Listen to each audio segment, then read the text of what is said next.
এই কুমড়োটার বিশেষ গুণ হলো এই কুমড়োটি যদি কোনো মহিলা রান্না করে খান তাহলে সে আগের থেকে 10 গুণ বেশি সুন্দরী হয়ে যাবে। আমার মনে হলো এই কুমড়োটা তোমার বেশি প্রয়োজন, তাই তোমার কাছে এলাম। এখন তুমি দেখো নেবে কি না। আরে ঠাকুরপো, না না, আমি নেব। তুমি যে কি বলো, এই কুমড়োটা তো আমারই বেশি প্রয়োজন।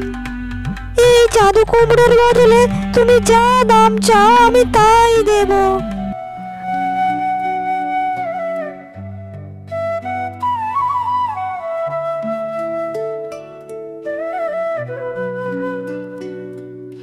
মাম্মা, আমি কত সুন্দরী! আমার মতো সুন্দরী এই গ্রামে আর কেউ নেই। সারাটি গ্রাম ঘুরলেও আমার মতো সুন্দরী একজনকেও খুঁজে পাওয়া যাবে না। তবে আমার গায়ের রংটা যদি আর একটু উজ্জ্বল হতো তাহলে আর বেশ ভালো হতো। তাতে কি, স্বামীর পকেট থেকে টাকা সরিয়ে সরিয়ে শহর থেকে একটা ভালো ক্রিম কিনে আনবো, যেটা আমার গায়ের রংকে আরো একটু উজ্জ্বল করবে। আমাকে দেখে পাড়ার সবাই হিংসে করে, কিন্তু আমি সব বুঝি। আমার সৌন্দর্য দেখে ওরা আগুনের মতো জ্বলতে থাকে। একটু পরে আমার তো পুকুরে জল আনতে যেতে হবে। পুকুর ঘাটে সবাই আবার আমার রূপ দেখে হিংসায় জ্বলতে থাকবে। যাই, আমার আর কি, একটু সেজে নি। আমি সাজগোজ করে ওদের সামনে গেলে ওরা আরো একটু বেশি করে জ্বলতে থাকবে, আর তাতেই আমার আনন্দ হবে। বাবারে বাবা, যেটাই আমি আন্দাজ করেছিলাম সেটাই হলো। আমি দূর থেকে দিব্যি বুঝতে পারছি।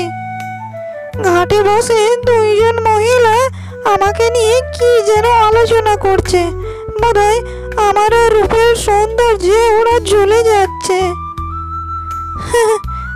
যাই, ওদের কাছে গিয়ে ওদের মনে আরো একটু আগুন ধরিয়ে দিই। আমি হলাম কনকলতা, কি সুন্দর আমার রূপ। লোকে দেখে হিংসে করে, আমার লাগে ভীষণ কম। দেখেছো দিদি, আমাদেরকে দেখে কি গান গাইছে।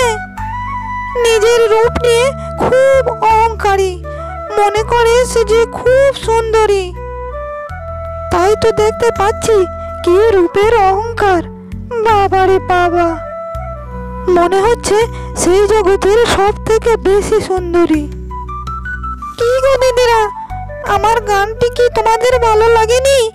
আমার তো মনে হয় আমার গলার স্বর শুনে তোমরা আর কিছু বলতে পারছো না। আমাদের তো আর খেয়ে দিয়ে কাজ নেই যে তোমার গান শুনবার জন্য এই পুকুর ঘাটে বসে আছি। তোমার গলায় ওই বেসুরো গান শোনার থেকে শিয়ালের ডাক শোনা অনেক ভালো। আর তোমার গান গাওয়ার ইচ্ছে থাকলে কোনো অনুষ্ঠানে গিয়ে গান গাও। আমাদের শুনিয়ে শুনিয়ে গান করে লাভটাই বাকি। আরে, তোমরা নিজেদেরকে ভাবোইটা কি যে আমি তোমাদের গান শোনাতে আসবো? আমি তো এই ফাঁকা মাঠে পুকুরের ধারে মনের আনন্দে একটু গান করছিলাম আর কি। আর আমার গলাটিকে একদম বেসুরো বলবে না। বিয়ের আগে আমি কত অনুষ্ঠানে গান করেছি। বাপের বাড়িতে গেলে এখনো সবাই আবদার করে আমার কাছে গান শোনার জন্য। আর তোমরা আমার প্রতিভাকে কোনোই মূল্য দিচ্ছ না। আরে বাবারে বাবা, কানের মাথা একেবারে খেয়ে ফেললো। যেমন বেসুরো গলা তেমনই অহংকার, আর কথার ঝাঁজও তেমন। নিজেদের ভিতরে ফিস ফিস করো না, আমি সব শুনতে পাই। আমার কিন্তু কুকুরের মতো তীক্ষ্ণ কান। আমরা তোমার সাথে আর একটিও কথা বলতে চাই না বাপু। তুমি জল নিতে এসেছো, জল নিয়ে চলে যাও তো বাপু। এত কথা বললে আয়ু কমে যায়, বুঝেছো? আমি অনেক সহ্য করেছি, আর কিন্তু একদম সহ্য করব না। তোমরা দুজনে চূড়ান্তভাবে আমাকে অপমান করে চলেছ। আমি কিছু বুঝি না ভেবেছ? আমার রূপের জন্য তোমরা সবাই আমাকে হিংসা করো। যাও, আমি এই পুকুর থেকে জলই নেব না। হ্যাঁ হ্যাঁ, তাই যাও বাপু, আমাদের মাথা খেয়ে না তো। এই দুপুরবেলায় এসে বক বক করে করে আমাদের মাথাটাই খারাপ করে দিয়েছো। আমার সৌন্দর্য দেখে তোমাদের যে চোখে লাগছে সেটা আগে বলো, আমি কি বুঝি না? রং দেখলে বাঁচি না। তুমি কি আমাদের সাথে ঝগড়া করতে এসেছো? আমরা ঝগড়া করবার লোক নই, বুঝেছো? যাও এখান থেকে এখন। গ্রামের সবাইকে তুমি বিরক্ত করো। তোমার সুন্দর ওই রূপ আমাদের কাছে কোনো দাম নেই, বুঝেছো?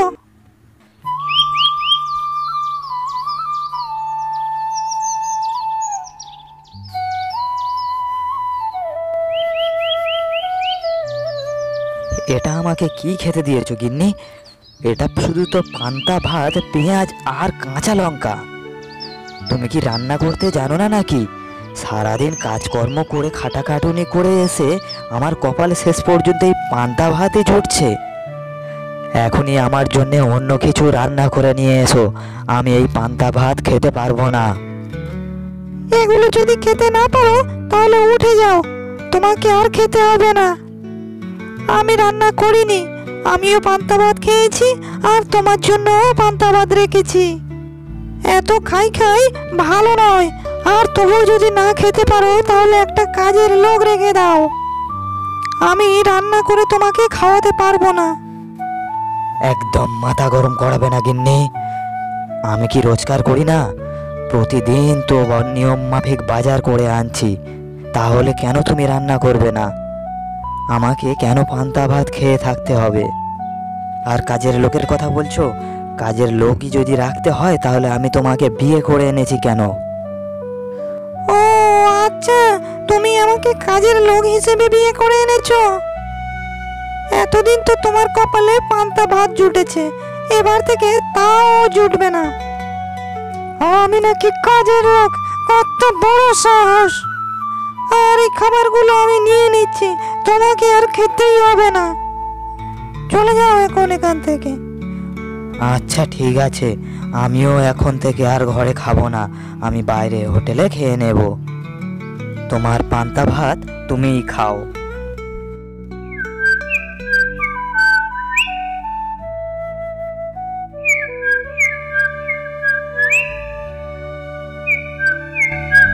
সারাটা দিনে রূপ চর্চা করতে করতে রান্না বান্না তো প্রায় ভুলেই গিয়েছি। কি যে করি এখন, কিভাবে রান্না করব, কিভাবে কি করতে হয় তা তো সব ভুলে গিয়েছি। প্রতিবেশীদের সাথেও তো আমার বনিবনা নেই, তা না হলে তাদের কাছে থেকে গিয়ে কিছু শিখে আসতে পারতাম। আমার স্বামী প্রত্যেক দিনই পান্তা ভাতের জন্য আমার সাথে ঝগড়া করেন, কিন্তু সে তো আর জানে না যে আমি রান্না করাটা ভুলে গিয়েছি। বরের কাছে কিছু একটা অজুহাত দেখিয়ে কিছুদিনের জন্য হলেও আমাকে বাপের বাড়ি যেতে হবে।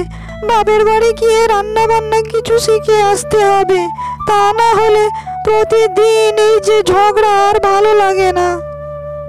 কিন্তু সব থেকে খুশির খবর হচ্ছে আমার অনেকগুলো টাকা জমে গিয়েছে। এই টাকাগুলো দিয়ে শহর থেকে একটা দামি ক্রিম কিনে আনবো আমি, তাতে আমার গায়ের রং আরো ফর্সা হবে, আমি আরো সুন্দরী হয়ে উঠব। কিন্তু আমার বরটি দিনের পর দিন আরো চালাক হয়ে যাচ্ছে। পকেট থেকে টাকা সরালেই সঙ্গে সঙ্গে সে ধরে ফেলছে। সে হোক, আমিও ছাড়বার পাত্রী নই। আমাকে যে আরো সুন্দরী হতেই হবে।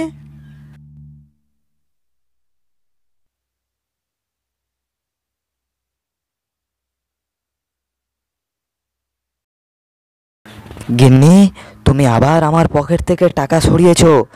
প্রতিদিন এইভাবে টাকা সরাতে থাকলে আমার ব্যবসা যে একেবারে লাটে উঠে যাবে।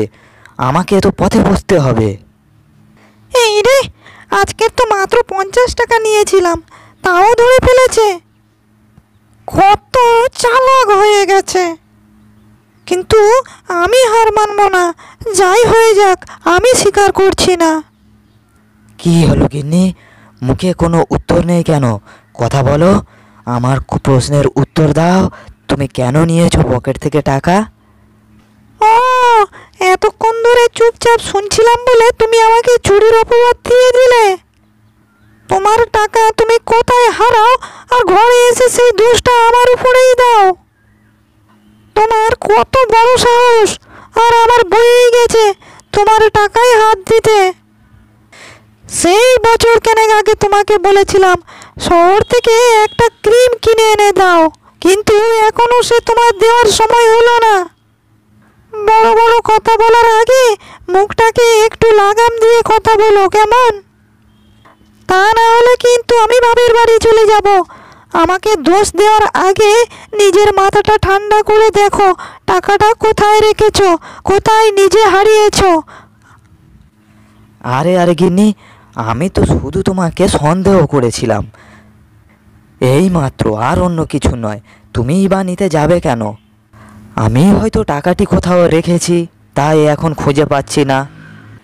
আচ্ছা গিন্নি, আমি তাহলে এখন আসি, আমার কাজে যেতে দেরি হয়ে যাচ্ছে। আর আজকের আসবার সময় অনেক বাজার করে নিয়ে আসবো। তুমি বেশ ভালো মতো রান্না করো, একসাথে জমিয়ে খাওয়া যাবে।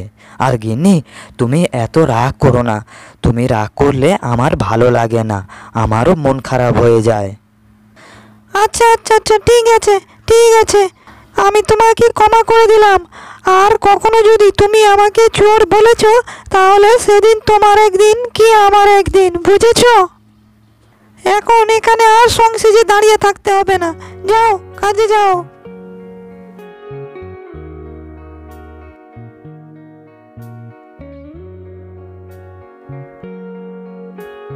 কি গো বৌদি, বাড়িতে আছো নাকি?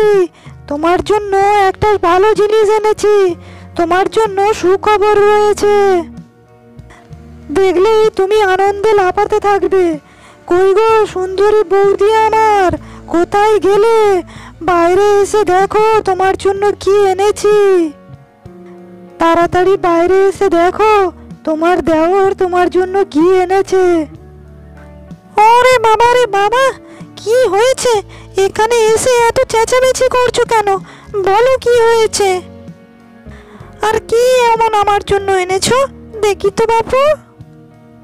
ও মা, এটা কি? এ তো একটা মস্ত বড় মিষ্টি কুমড়ো।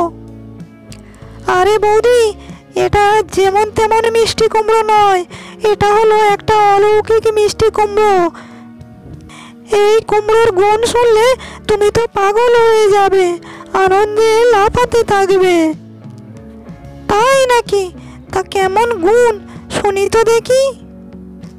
হ্যাঁ হ্যাঁ, শোনো তাহলে।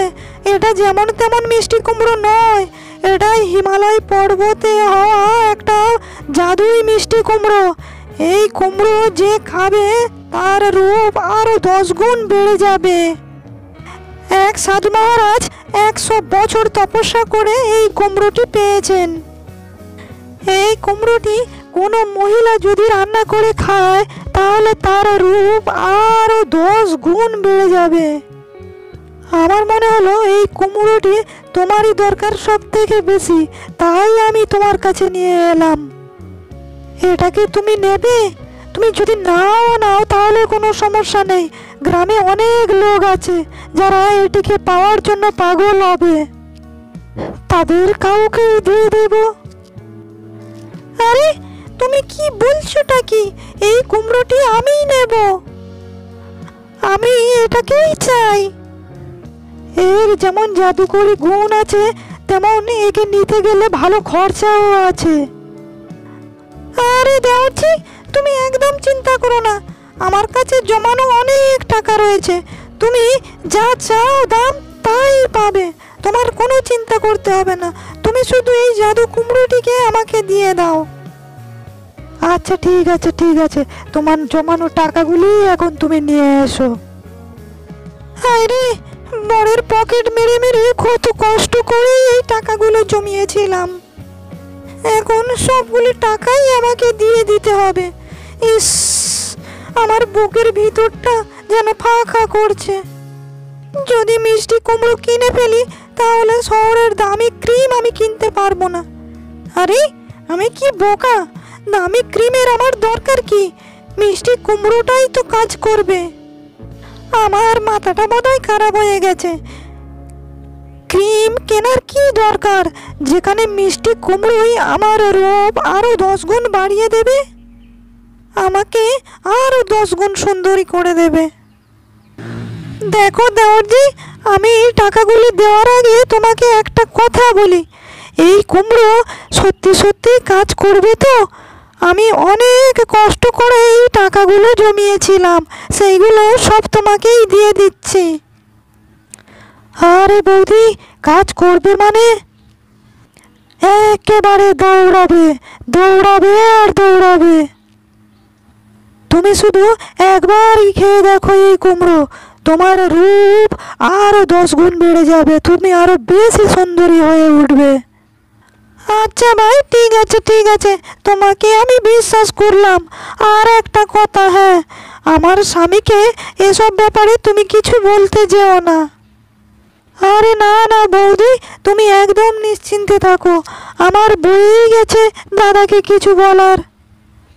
আচ্ছা ভাই, তুমি যদি এই রকম আশ্চর্যের আরও কোনো জিনিস পাও, তাহলে প্রথমে আমার কাছেই নিয়ে আসবে, কেমন? আর একটা কথা ভাই, আমি তেমন রান্না বান্না করতে পারি না। কোনো রকমে রান্না করে খেলে এই কুমড়ো কাজ দেবে তো? আরে বৌদি, তুমি এত চিন্তা করো না। এই কুমড়ো তুমি রেঁধে খাও, সিদ্ধ করে খাও, কিংবা কাঁচা খাও, যেমন করেই হোক, খেলেই মোটামুটি কাজ দেবে। তোমার রূপ আরো 10 গুণ বেড়ে যাবে, সৌন্দর্য 10 গুণ বেড়ে যাবে। আচ্ছা বৌদি, আমার একটা কাজ পড়ে গেছে, আমি এখন আসি তাহলে। তুমি এগুলো খাও আর সুন্দরী হয়ে যাও।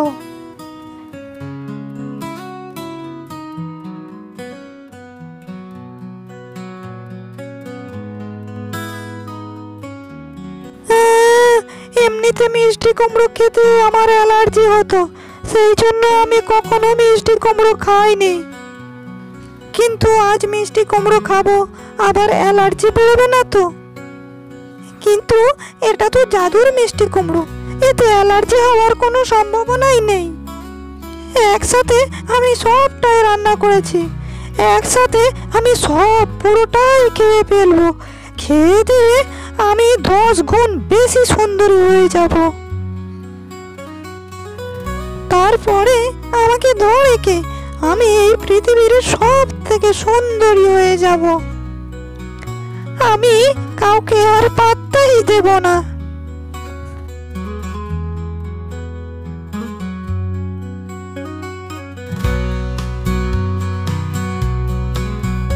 হায় হায় হায় গিন্নি, এটা তোমার কি হয়েছে? কে তোমাকে এমন করলো? হায় হায় হায় হায় হায় হায় হায়, তোমার মুখে তো মনে হয় অ্যালার্জি বেরিয়েছে। কি খেয়েছো তুমি? ও গিন্নি, তুমি সাড়া করছো না কেন? কি খেয়েছো তুমি? আর বলো না গো, আমার সর্বনাশ হয়ে গেছে, আমার সর্বনাশ হয়ে গেছে। আমাকে ঠকিয়ে আমার সব কেড়ে নিল। তুমি তো জানো মিষ্টি কুমড়োতে আমার অ্যালার্জি ছিল, ওই মিষ্টি কুমড়ো খেয়ে আমার এমনটা হলো গো। কি বলছো কি তুমি গিন্নি? আমি তো কখনোই মিষ্টি কুমড়ো বাজার থেকে আনি না। তুমি মিষ্টি কুমড়ো কোথায় পেলে? ওই যে আমাদের গ্রামের কালু, সে কিছুক্ষণ আগে আমার কাছে এসেছিল। এখানে এসে বলে একটা মিষ্টি কুমড়ো আছে তার কাছে, সেটা জাদুকরি মিষ্টি কুমড়ো, সেটা খেলে রূপের গুণ আরো 10 গুণ বেড়ে যাবে, আমি 10 গুণ আরো সুন্দরী হয়ে যাব। সেই কুমড়ো খেয়ে আমার এই হাল হয়েছে গো। ওহো আচ্ছা, তুমি তাহলে ওই ঠক কালুর হাতেই পড়েছো। ওই কালু তো গ্রামের লোকজনদেরকে মিথ্যে কথা বলে তাদেরকে ঠকিয়ে তাদের কাছ থেকে অনেক টাকা আদায় করে, আর তুমি শেষ পর্যন্ত ওই কালুর খপ্পরেই পড়েছো। আমি ওকে দেখে নেব, কিন্তু তুমি আগে বলো, তুমি এই টাকা কোথায় পেলে? এই টাকাগুলো আমার নয় তো? দেখো, আমি কাঁদছি বলে তুমি আমাকে দুর্বল ভেবো না। আমি তোমার থেকে টাকাগুলো নিইনি, আমি টাকাগুলো বাপের বাড়ি থেকে আনিয়েছিলাম। ইস, কত কষ্ট করে টাকাগুলো জমিয়েছিলাম শহর থেকে দামি ক্রিম আনবার জন্য, সেগুলো সব নষ্ট হয়ে গেল। তাতে কি, আবার বেশি বেশি করে টাকা পরের পকেট থেকে বের করে নেব, তাহলে আবার ক্রিম আমি কিনতে পারবো। আমাকে আরো সুন্দরী হতেই হবে।